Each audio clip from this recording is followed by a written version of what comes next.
L'Inde, pays de splendeur. Mais aussi pays d'inégalité. Son système est le plus inhumain de la planète.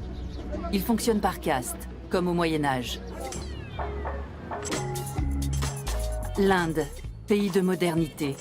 Puissance nucléaire, économie solide, forte présence sur la scène high-tech, programme spatial ambitieux. Atteindre Mars, c'est une chose. 500 millions de personnes qui n'ont pas de toilettes, c'en est une autre. À moins d'envoyer ces 500 millions de personnes sur Mars.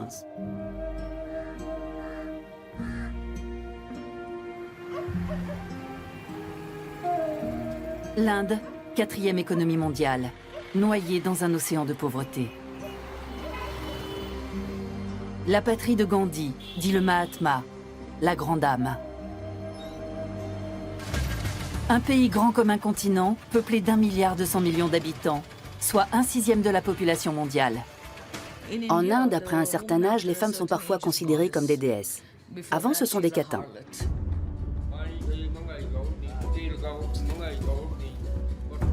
L'Inde, pays de violence.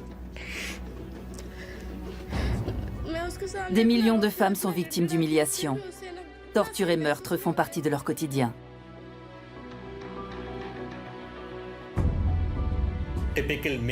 Un Indien préférera sauver sa vache plutôt que sa femme. La femme est un bien de consommation. On l'achète et on la revend. On s'en sert, on s'en débarrasse, on la viole.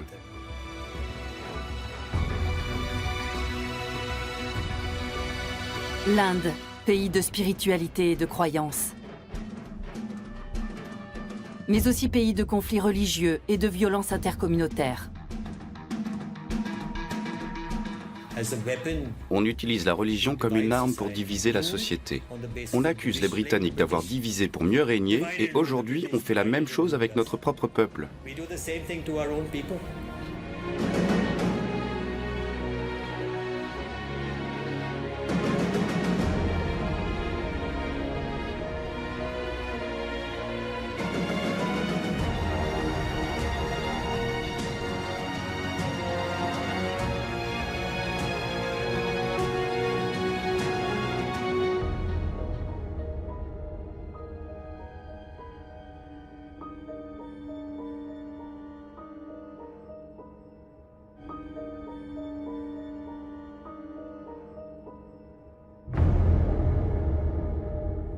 L'Haryana est un État situé au nord de la capitale indienne, New Delhi.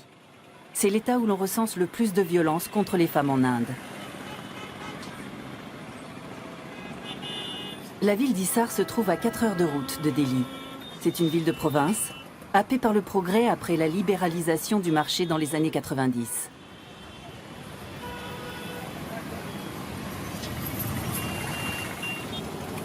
L'Haryana est tout sauf un État pauvre.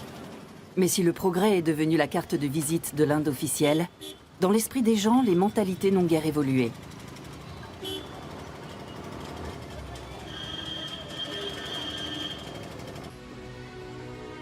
C'est dans un lieu tenu secret que réside Shabnam.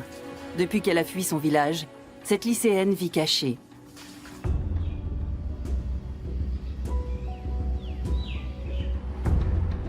Depuis 2 ans, elle fait l'objet d'une protection policière constante.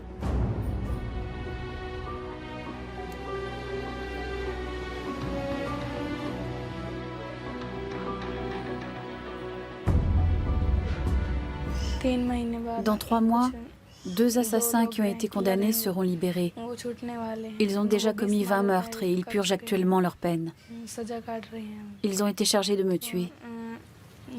On leur a offert 80 000 roupies pour ça, soit 1050 €.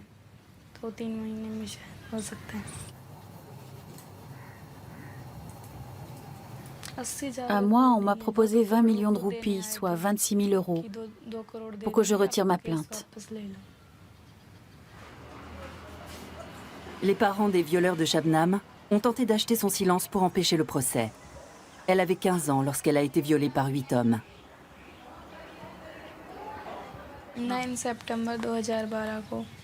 C'était le 9 septembre 2012. Je me rendais au village de ma grand-mère. Les types m'ont attrapée et m'ont jetée dans une voiture. Ils étaient 8. Ils m'ont violée dans un endroit isolé à l'extérieur du village. Ils ont fait une vidéo et m'ont obligée à avaler des pilules. J'aurais voulu les tuer, mais je n'ai pas pu me défendre.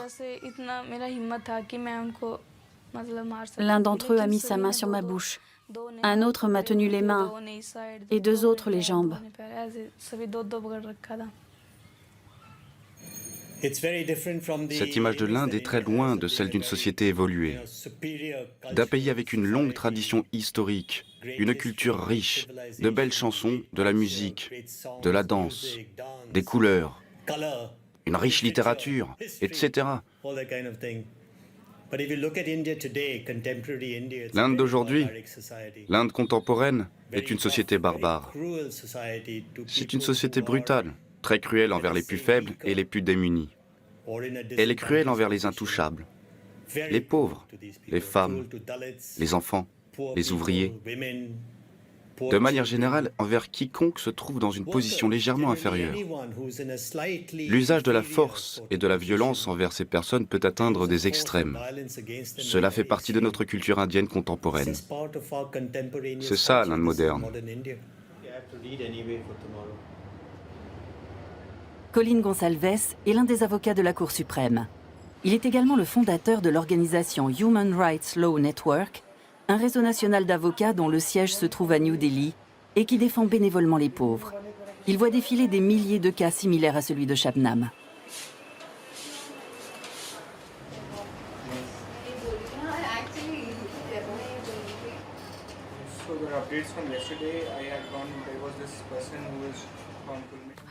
Ils savaient que j'étais une Dalit, une intouchable. Ils pensaient que rien ne pouvait leur arriver. Ils avaient déjà violé une Dalit sans qu'il y ait de conséquences.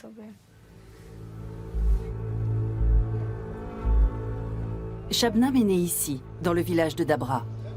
Dans cette région, le système de caste perdure, même si la constitution indienne proclame l'égalité pour tous les Indiens. Dans le nord de l'Inde, par exemple, ce sont les Jats, une caste agricole qui domine la société. Les Dalits, les intouchables, sont considérés comme hors caste. Ils sont tout en bas de l'échelle sociale. Pour tous, la journée commence par la prière du matin. Om Prakash, producteur de coton, est un Jat. Il prie les dieux hindous.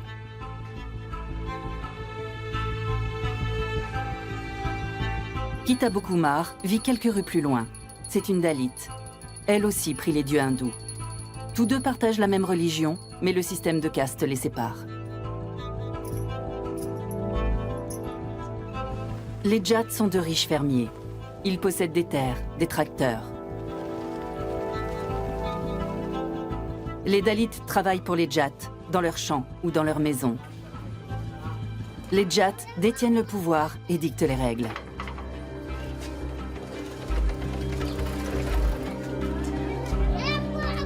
Shabnam vivait ici avec sa famille, dans un quartier Dalit. Elle voulait sortir de ce monde pauvre et étriqué pour devenir avocate. Son père avait choisi de l'envoyer à l'école. Shabnam a voulu s'extraire de sa condition d'intouchable. C'est aussi pour cela qu'elle a été violée. Sa famille a été mise au banc de la société pour avoir refusé l'argent du silence que lui proposaient les Jats.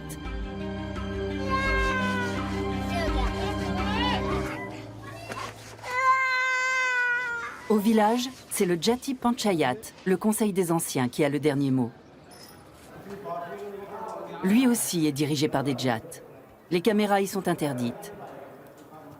Chaque décision du conseil est appliquée, même quand elle va à l'encontre de la loi, comme nous l'explique un villageois. C'est un tribunal villageois, en effet. Si quelqu'un n'obéit pas à ses décisions, il est chassé de la communauté. Il ne peut plus voir personne de la communauté ou du village. Il ne peut plus venir manger chez l'un d'entre nous ou toucher les objets de notre foyer. Tant qu'il ne se soumet pas au jugement du Conseil des Anciens, il ne fait plus partie de la communauté ni du village.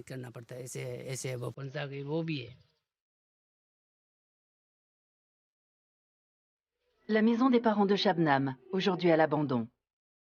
Le père de Shabnam a soutenu sa fille jusqu'au jour où il n'a plus supporté la pression de la société. C'est ici qu'il s'est donné la mort. La belle-mère de Shabnam, elle, a dû quitter le village. Chez Om Prakash, tout se fait selon l'ancien ordre patriarcal. Lorsque les fils se marient, leur épouse emménage avec eux dans la maison des parents. Les femmes sont des bêtes de somme, sans identité.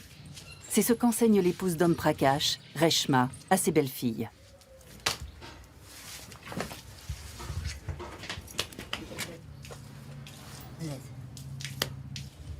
Voici le fils aîné.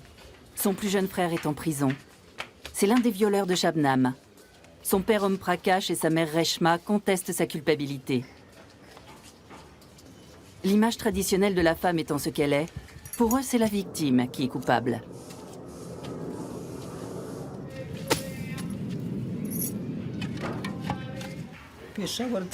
Cette fille est une prostituée. Des hommes l'ont appelée au téléphone et lui ont dit de se rendre à l'endroit en question.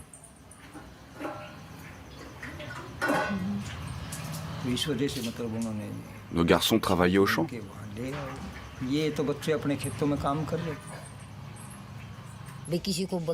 Elle avait de mauvaises habitudes. Elle avait un portable, elle appelait des gens, elle allait même en ville. C'était ce genre de fille.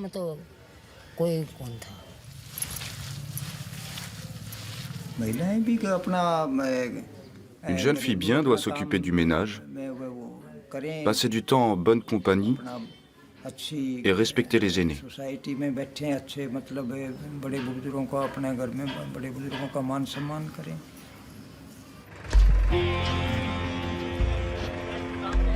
Au village, les femmes doivent être voilées. Ces femmes Dalits se rendent dans les champs des Jats. Elles ont été appelées pour la récolte du coton.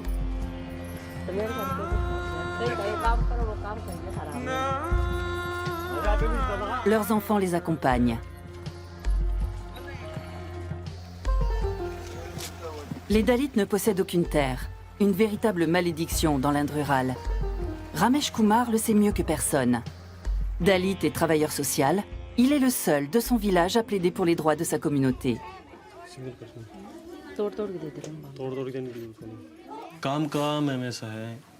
Ils travaillent au champ. Ils n'ont jamais un seul jour de repos. Les Jats n'accordent Dalit que des contrats annuels, pour maximum 250 € de salaire pour toute l'année. En échange, ils doivent s'engager à faire toutes sortes de travaux, dans les maisons, aux champs et avec les bêtes. Le contrat ne concerne qu'une seule personne, mais toute la famille doit contribuer. Ils sont totalement démunis. Lorsqu'ils ont besoin d'argent pour un mariage ou pour construire une maison, ils vont voir les Jats pour leur en emprunter. Cette dépendance permet aux Jats de garder les Dalits soumis. Si l'argent n'est pas remboursé dans les temps, ils violent nos femmes ou les frappent.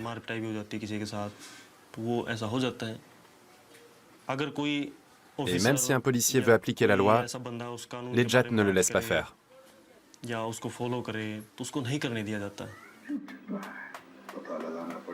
Le système de caste prévaut jusque dans la fonction publique. Le policier chargé de veiller sur Shabnam doit être Dalit, comme Shabnam elle-même.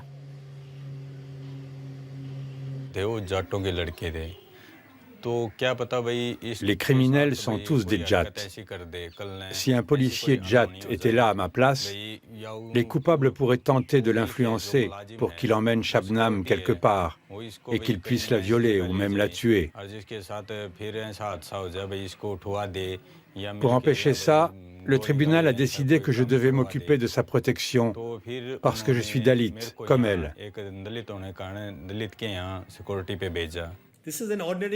C'est un officier de police comme les autres.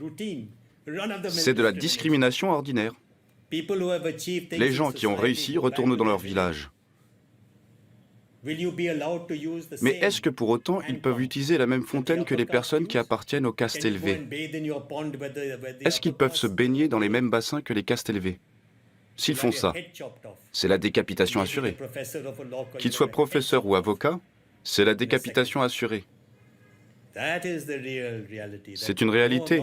Quel que soit votre niveau d'éducation et de réussite professionnelle, vous appartiendrez toujours à une caste inférieure.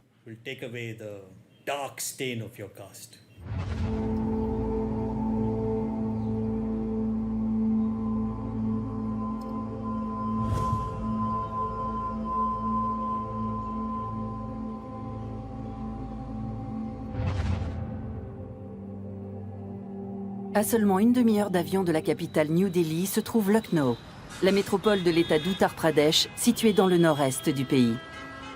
Lucknow est une grande ville universitaire et un haut lieu de l'industrie. Le système de caste n'est pas cantonné au village. À Lucknow, ville de 3 millions d'habitants, vivent ceux qu'on considère comme les derniers des derniers. On appelle scavengers ces femmes qui vont de maison en maison pour vider les toilettes.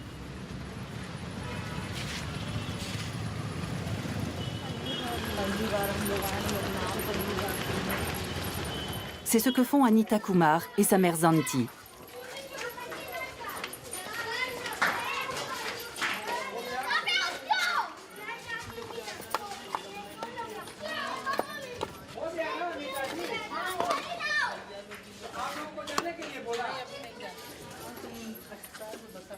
Avant elle, la mère et la grand-mère d'Anita vidaient déjà les toilettes de cette maison.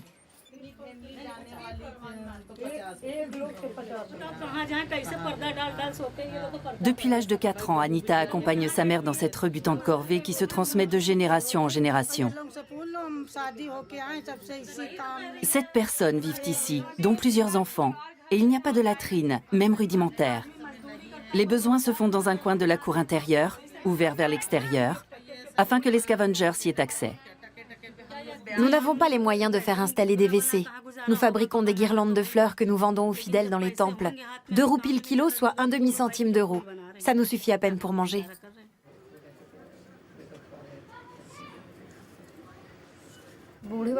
Ma belle-mère et ma grand-mère sont âgées. Ça ne les dérange pas de faire leurs besoins dehors. Mais moi, j'ai honte. Mais qu'est-ce qu'on peut faire d'autre?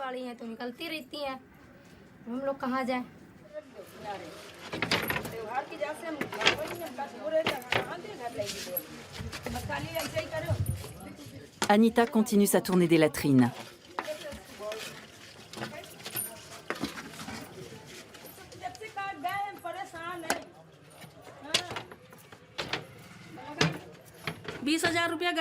On ne peut pas payer 20 000 roupies pour des toilettes.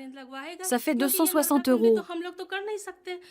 Les videuses de toilettes nous coûtent 30 centimes d'euros par mois. Elles aussi doivent vivre de quelque chose.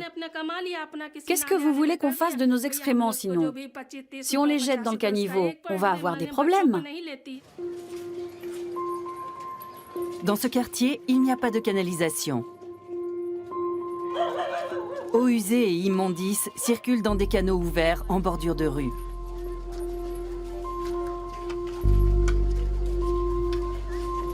Les videuses de toilettes jettent leur chargement directement dans la rue.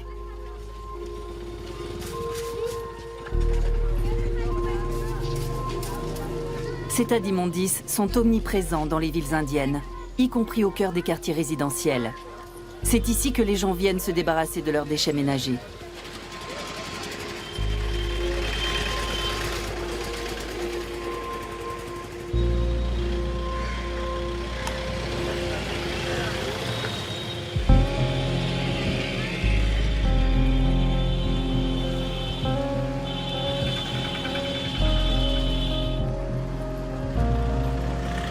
Quelques rues plus loin, la maison d'Anita et Zanti.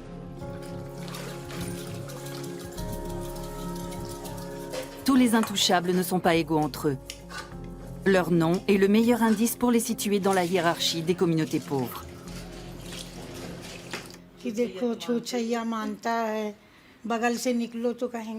Aux yeux des gens, nous sommes des intouchables. Parce que nous faisons le sale travail.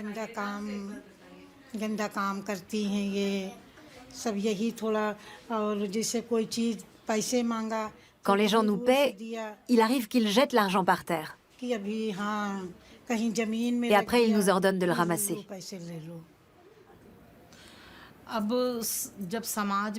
La pression vient des castes élevées, mais aussi de notre communauté. Quand on appartient au groupe des videurs de toilettes, on y reste. On ne peut pas aller dans une autre caste. En tant qu'intouchable, on n'a pas le droit de s'élever socialement et d'accéder à la caste des brahmanes.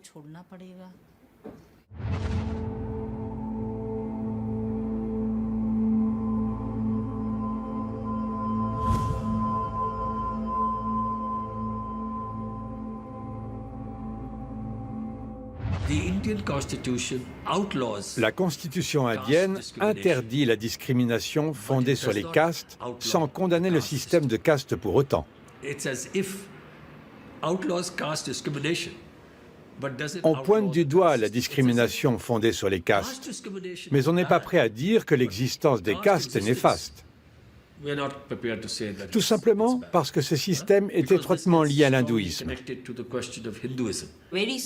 Très tôt dans les écrits, puis tout au long du développement de l'hindouisme, on trouve des justifications du système de caste. Dans les écrits les plus fondateurs de cette religion, il y a des justifications du système de caste et de la violence. Le système, tout comme la violence, sont institutionnalisés par la religion. On voit ça même chez Gandhi, qui était un hindou très croyant. Même lorsque de nombreux hindous dénoncent les dérives et les discriminations liées aux castes, ils ne vont pas jusqu'à remettre en question le système en lui-même. C'est un système extraordinaire qui semble non seulement survivre au capitalisme, mais également prospérer grâce à lui, et qui façonne littéralement notre approche du capitalisme. La société indienne a une particularité très étrange. Elle crée une acceptation de l'injustice qui n'a pas d'équivalent dans le reste du monde. Bombay, deuxième ville indienne. Avec ses 18 millions d'habitants, elle est le centre financier du sous-continent. Connue dans le monde entier grâce à Bollywood, mais tristement célèbre à cause de son statut de plus grand bidonville d'Asie.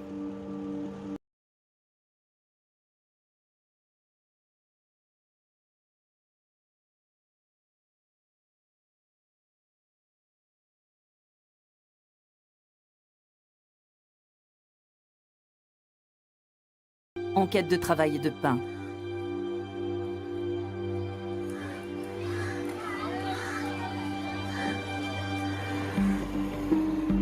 Dans des villes comme Bombay, la logique des castes a ouvert la brèche au capitalisme sauvage.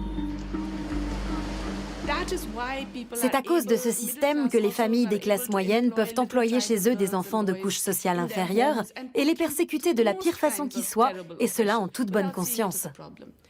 C'est encore à cause de ce système que des gens peuvent vivre dans des quartiers aisés totalement verrouillés et traverser des bidonvilles où l'on vit dans des conditions déplorables sans s'en émouvoir, tout en sachant que leurs habitants viendront travailler pour eux en tant que domestiques. C'est encore à cause de ce système que pendant des dizaines d'années, nous n'avons rien fait pour que tous les enfants puissent aller à l'école. Pendant 60 ans, il n'y a eu aucune loi assurant la scolarisation universelle. C'est aussi à cause de ce système que nous laissons la moitié du pays souffrir de malnutrition et vivre dans des conditions parfois pires qu'en Afrique subsaharienne. C'est cette acceptation de l'inégalité qui, à mon sens, nous empêche de suivre un modèle de développement juste et équitable.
L'autre conséquence du système de caste, c'est qu'il fait naître un étrange fatalisme. Il vous fait croire que c'est votre karma, votre destin. Et que votre destin, ce n'est pas seulement cette vie, il y a la précédente, la suivante, c'est très compliqué. Donc ça ne sert à rien de se battre pour y changer quelque chose. Si vous êtes au bas de l'échelle, tant pis. Vous avez peut-être fait quelque chose de mal dans votre vie précédente, et peut-être que ça ira mieux dans la prochaine. Cela crée une sorte d'indifférence et de résignation parmi les groupes opprimés qui permet à cette exploitation de perdurer. C'est pour ça qu'au lieu d'avoir des émeutes, nous avons des gens qui souffrent de la faim. Shreyas Rajagopal a 28 ans. Ce banquier est l'un des auteurs à succès de Bombay. Il appartient à une haute caste, mais n'accepte de se faire filmer que sur sa terrasse. Ici, on ne montre pas comment vivent les riches. Pourtant, dans son livre Scarcity, il n'hésite pas à égratigner ses pairs.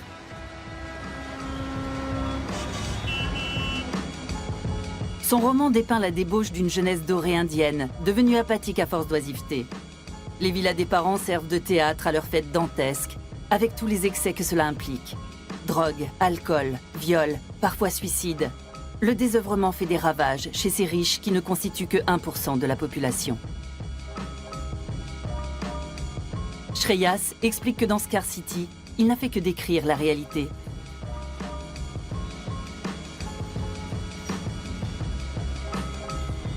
Dans ce quartier de Bombay, au bord de la mer d'Arabie, Shreyas a eu une enfance privilégiée.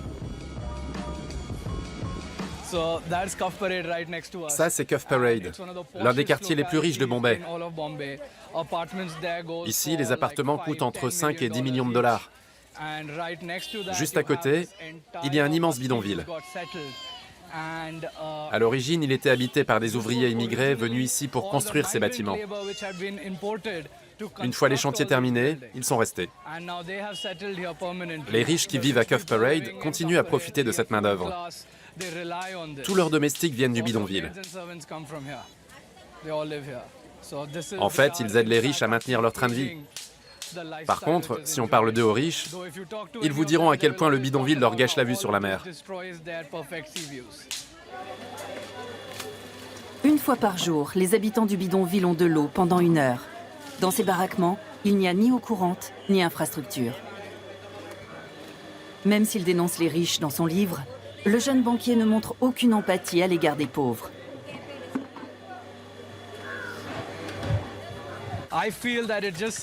C'est quelque chose qu'on apprend à occulter dès le plus jeune âge. On croit au karma, on croit au développement personnel et non à celui de la société. Notre devise, c'est « Voici mon chemin, chacun a le sien et tous se valent ». Maintenant, est-ce que ça veut dire que je dois quitter mon cocon et aller aider cette partie de la société? Non, peu de gens font ça. C'est bien plus facile de faire comme si rien de tout ça n'existait.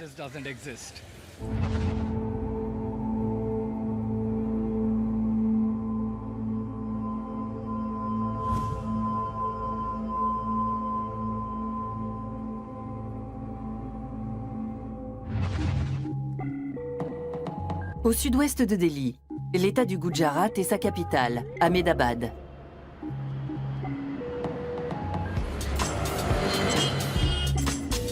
Le Vibrant Gujarat, un slogan omniprésent dans cet État. Ici, on a su dérouler le tapis rouge aux investisseurs des grandes entreprises. Avantages fiscaux, terrain pour une bouchée de pain et bien d'autres encore.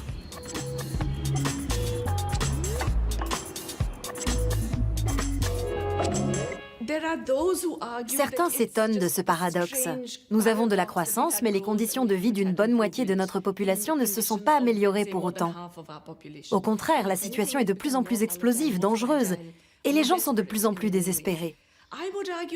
Personnellement, je dirais que c'est justement pour cela que nous avons une telle croissance. En clair, nous avons connu un essor remarquable, mais un essor fondé sur les inégalités, sur le fait qu'on peut avoir recours à la discrimination chez les travailleurs, que ce soit en raison du sexe, de la caste, de la religion, de la langue, de l'ethnie, bref, tout ce qui peut servir de prétexte pour exploiter une partie de la main-d'œuvre. Cette croissance repose sur le fait que certaines populations n'ont pas du tout voix au chapitre en politique. On peut donc sans aucun problème chasser des gens qui vivent dans des régions rurales depuis des générations pour encourager l'industrialisation et vendre les terrains à des promoteurs. C'est tout cela qui a permis cette croissance.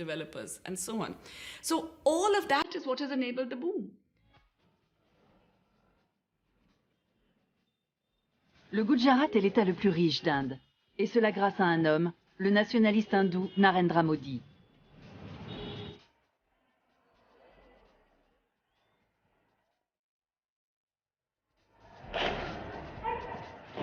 Il a été le ministre en chef du Gujarat de 2001 à 2014.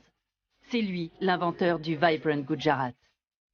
Lors des dernières élections générales en 2014, il est élu Premier ministre de l'Inde. Il arrive au pouvoir avec le soutien du RSS, l'Organisation volontaire nationale, un groupe paramilitaire de droite.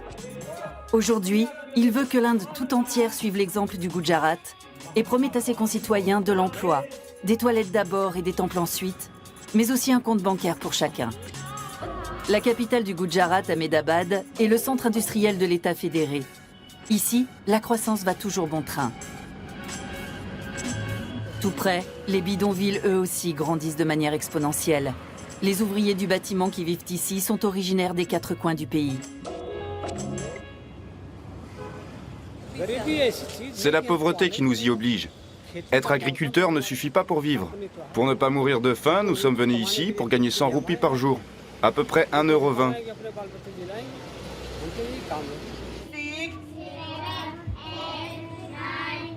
Les cours commencent pour les enfants des travailleurs journaliers devant la cabane qui fait office d'école. S'ils y apprennent à écrire et à compter, c'est uniquement grâce à la fondation Maya qui prend les enfants en charge. Nous enseignons aux enfants des journaliers qui grandissent dans la rue. Un jour ils sont là, le lendemain non. Ces enfants viennent de tout le pays. Leurs parents les emmènent travailler sur les chantiers au lieu de les envoyer à l'école. Alors nous les attrapons au vol et nous les amenons ici. Comme vous le voyez, ces enfants sont responsables des bébés et des tout-petits. Les bébés n'ont personne pour les garder. Leurs familles n'ont pas le temps de s'occuper d'eux. Alors ici, nous essayons d'enseigner l'essentiel à nos élèves. Et nous demandons aux parents de ne pas renoncer trop vite à la vie de leurs enfants.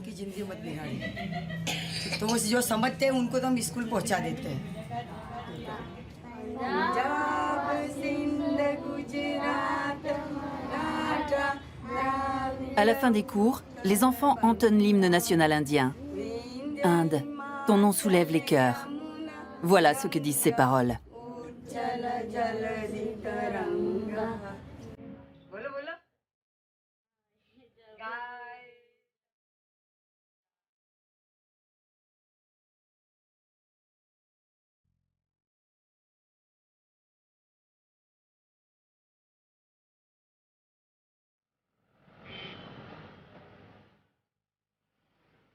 La nuit est tombée sur Ahmedabad, la capitale du Vibrant Gujarat de Narendra Modi.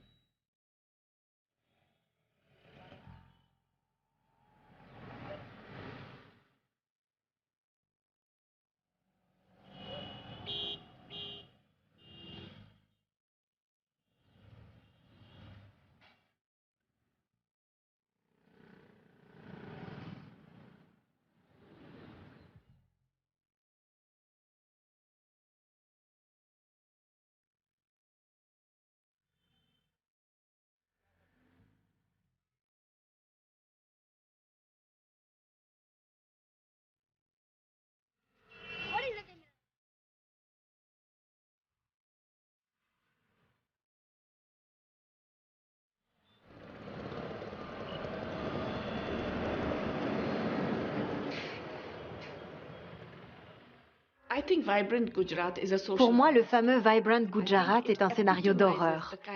C'est l'exemple typique du développement qui privilégie le grand capital et opprime les travailleurs. Le Gujarat est l'un des États les plus riches du pays, et le salaire y est le 2e plus bas. Ce ne sont pas les habitants du Gujarat qui bénéficient de cette croissance. Le taux de vaccination est l'un des plus bas du pays. Les indicateurs de nutrition sont similaires à ceux de l'Afrique subsaharienne. En ce qui concerne l'alimentation des enfants et la couverture sanitaire, nous nous situons dans la moitié inférieure des États du pays. C'est un exemple classique de croissance qui ne bénéficie pas à la population. L'exploitation humaine a été expressément encouragée au Gujarat. Si c'est comme ça qu'on compte faire prospérer l'Inde, je ne suis pas d'accord.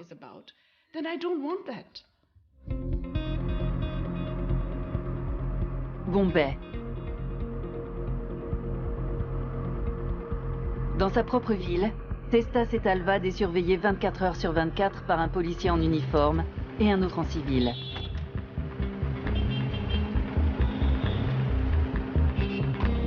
Ses gardes du corps la suivent partout, même lorsqu'elle va acheter une lanterne pour Diwali, la fête du Nouvel An hindou.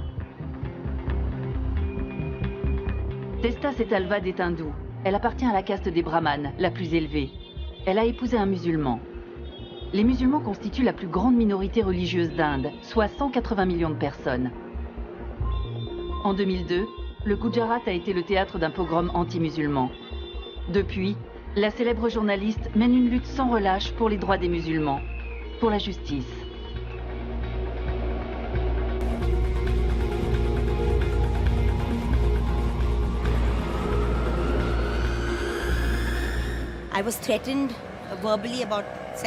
J'ai reçu plusieurs menaces de mort et j'ai été agressée 3 fois.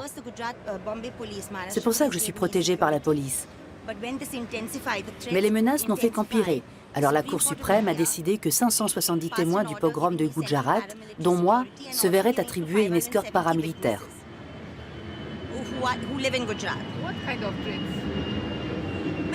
Voilà ce qui arrive quand on se lance dans une bataille judiciaire contre de puissants criminels.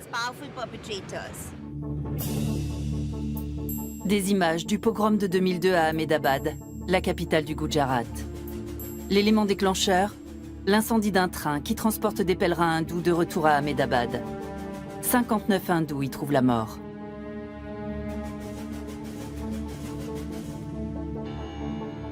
On accuse les musulmans d'être à l'origine de cet acte terroriste. La vengeance des nationalistes hindous est terrible. 2000 musulmans sont exécutés. Les femmes sont violées, aspergées d'essence puis brûlées vives. L'actuel Premier ministre indien Narendra Modi est alors ministre en chef du Gujarat. À ce jour, sa responsabilité politique n'a pas pu être prouvée devant les tribunaux.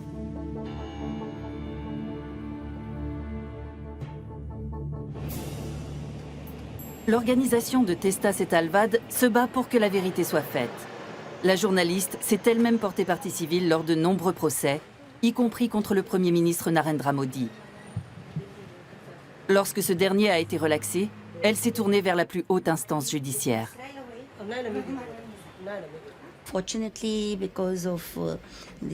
Grâce au rapport de la Commission nationale des droits de l'homme et à la Cour suprême qui nous a accordé une protection rapprochée, nous avons pu, pour la première fois dans l'histoire indienne, obtenir plus de 122 condamnations à la peine d'emprisonnement à perpétuité. Pour avoir eu le courage de dévoiler la complicité de personnalités politiques de haut rang et de policiers dans ces meurtres, Testa a reçu plusieurs distinctions, dont le prix Jeanne d'Arc et le prix international des droits de l'homme de Nuremberg.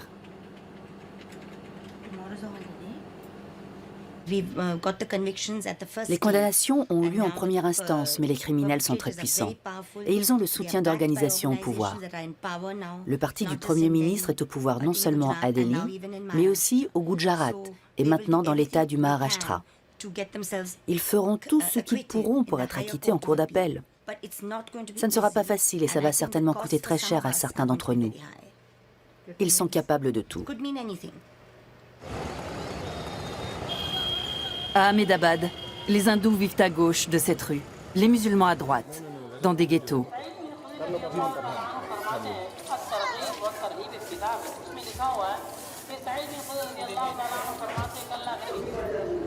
Abdul Majid et son fils Yassine tiennent un kiosque. Ils sont les seuls de leur famille à avoir survécu aux violences de 2002. L'organisation de Testa les a également soutenus lors de leur procès. En tant que témoins, eux aussi ont été protégés par la police. La même police qui a fermé les yeux lorsque la femme d'Abdul et 7 de ses enfants ont été assassinés.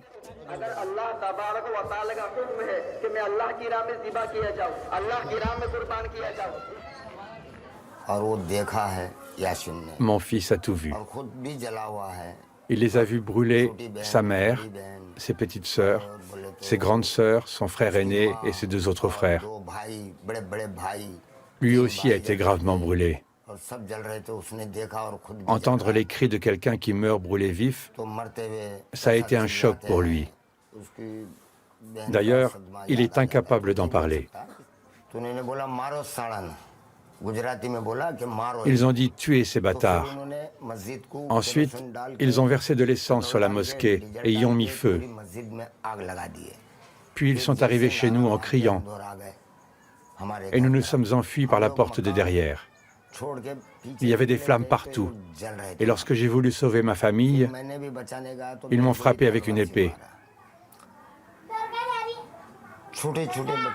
Ils ont fait des choses horribles aux enfants. 10, 11, 12, 13, 14 ans. Les petites filles ont été violées. Elles criaient « Oncle Majid, sauve-nous !» Mais qu'est-ce que j'aurais pu faire? Ils avaient des armes blanches, des épées, des faucilles, des bâtons. Et ils criaient « Vive le Dieu hindou Ram !» Aucun musulman n'en sortira vivant.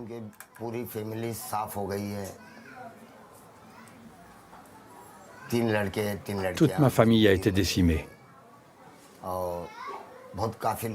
Mes yeux ont vu ma petite fille se faire violer par 4 hommes. C'est insoutenable pour moi.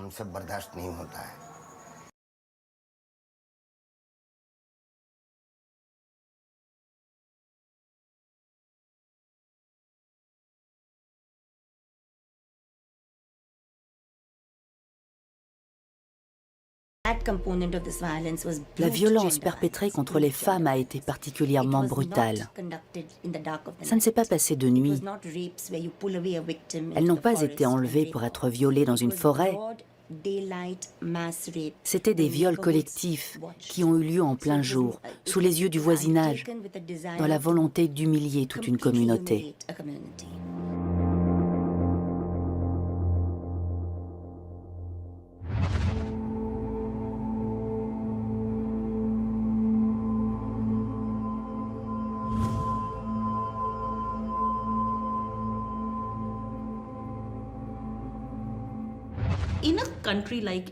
Dans un pays tel que l'Inde, qui puise justement sa force de sa diversité et de son pluralisme, la plus grande menace qui soit, c'est de détourner une religion à des fins politiques.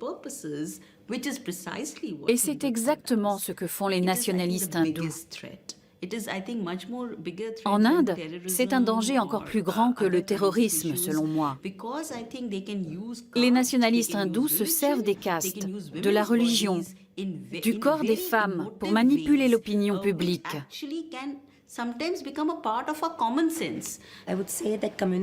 Les conflits interreligieux et la violence liée aux castes sont devenus quotidiens. Chaque jour, des Dalits sont pris pour cible. Des femmes Dalits sont violées et brûlées vives. Le côté obscur de cette société et de la démocratie indienne, c'est son communautarisme féroce qui engendre des actes de haine envers les minorités, notamment les minorités chrétiennes et musulmanes. Parfois, il y a de la violence, parfois non. Mais cette haine est là en permanence et elle est totalement légitimée par le parti au pouvoir. C'est ça qui est terrifiant.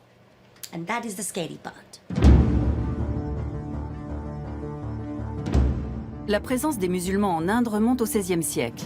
Le Taj Mahal est l'un des témoins de la splendeur de l'ancien empire moghol. Aujourd'hui, c'est l'une des principales attractions touristiques du pays.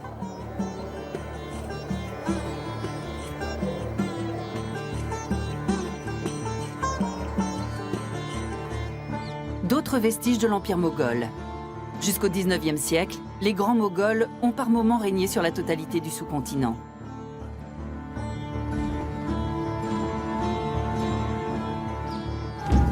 Aujourd'hui, avec 180 millions d'individus, les musulmans d'Inde constituent la deuxième communauté musulmane au monde.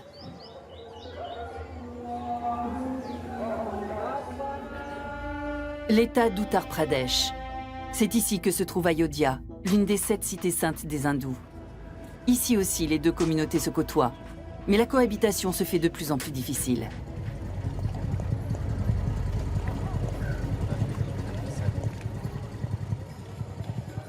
« 960 millions d'Indiens, soit une écrasante majorité de la population, appartiennent à la communauté religieuse hindoue. Ayodhya, une ville de pèlerinage sous haute surveillance, fréquentée par des hindous venus de tout le pays. Pour eux, c'est la ville de naissance d'une divinité majeure, Rama.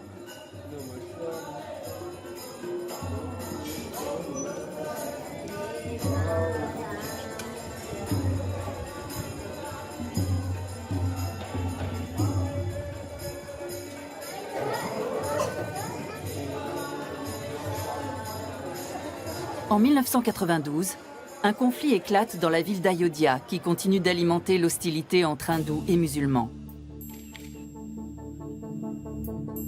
Encouragés par le BJP, le parti de droite nationaliste hindou de l'actuel Premier ministre, des hindous radicaux détruisent la mosquée de Babri. Et aujourd'hui, ils exigent la construction d'un temple dédié à Rama sur les ruines de la mosquée.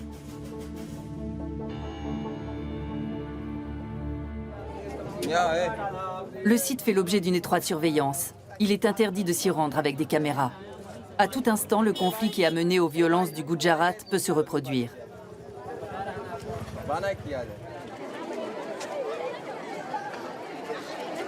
L'Inter College Jaganpur lutte contre la radicalisation dans les deux communautés religieuses. Ce lycée d'Ayodhya accueille aussi bien des hindous que des musulmans. Les établissements de ce type ont choisi d'incarner la diversité de l'Inde, un pays où de nombreuses ethnies et communautés religieuses devraient pouvoir vivre en paix.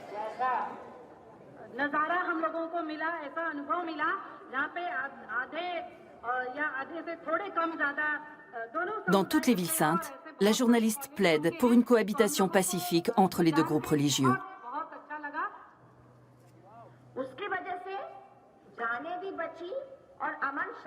Elle raconte aux élèves comment des familles hindoues ont sauvé des musulmans du Gujarat lors du pogrom de 2002.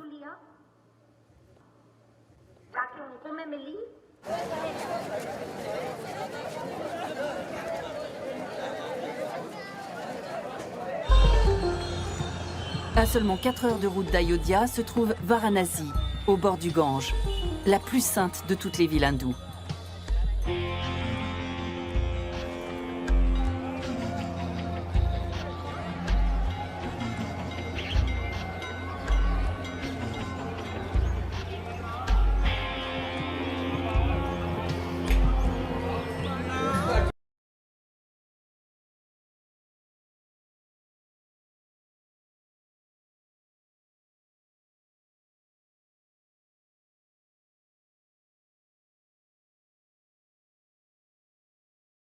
Sont censés être délivrés du cycle infini de la vie. Varanasi est également la circonscription électorale du Premier ministre Narendra Modi. Il y compte de nombreux partisans.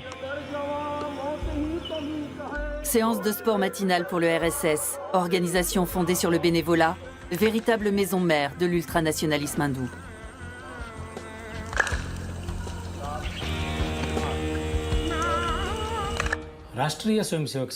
Le RSS a été fondé avec l'objectif de réveiller et de renforcer l'identité nationale dans la société hindoue.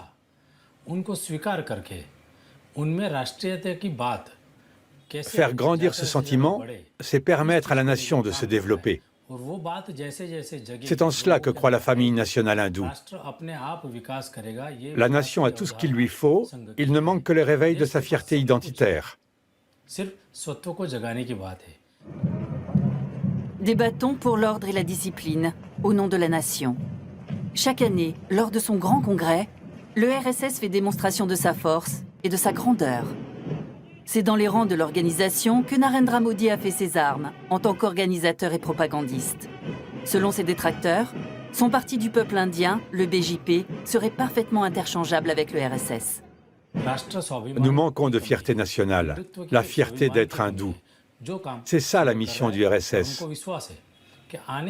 Nous pensons que le moment viendra où nous redeviendrons des précurseurs et où on nous désignera comme les éclaireurs du monde. La mer Inde dans toute sa splendeur. Dans le discours de l'organisation, les musulmans sont tout juste tolérés. L'Inde aux hindous, voilà de quoi ils rêvent. On ne peut pas le nier. Les musulmans et les chrétiens peuvent y vivre, mais ils doivent rester à leur place. Parce que pour les nationalistes hindous, ce sont des citoyens de seconde zone. À Varanasi, la séance de sport matinale s'achève avec l'appel au drapeau et ce serment d'allégeance. Pour toujours, nous nous prosternons devant toi, ô mère Inde, notre patrie. En Inde, le RSS possède plus de 45 000 comités locaux.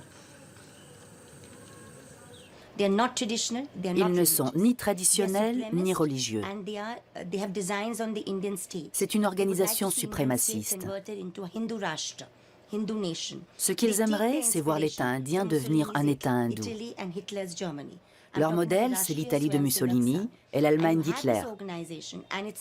Ce genre d'organisation travaille 24 heures sur 24, avec les groupes qui lui sont affiliés pour répandre des rumeurs et des mensonges, pour alimenter les stéréotypes, prendre des demi-vérités et en faire des mensonges. Cette organisation bénéficie d'un énorme soutien, car son aile politique est aujourd'hui au pouvoir. C'est sans doute le plus grand danger que la démocratie indienne ait jamais connu.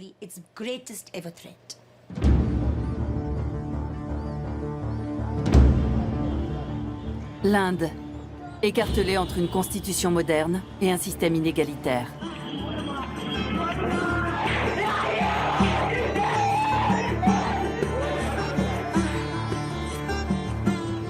Un pays déchiré entre une croissance exponentielle et un patriarcat archaïque et destructeur.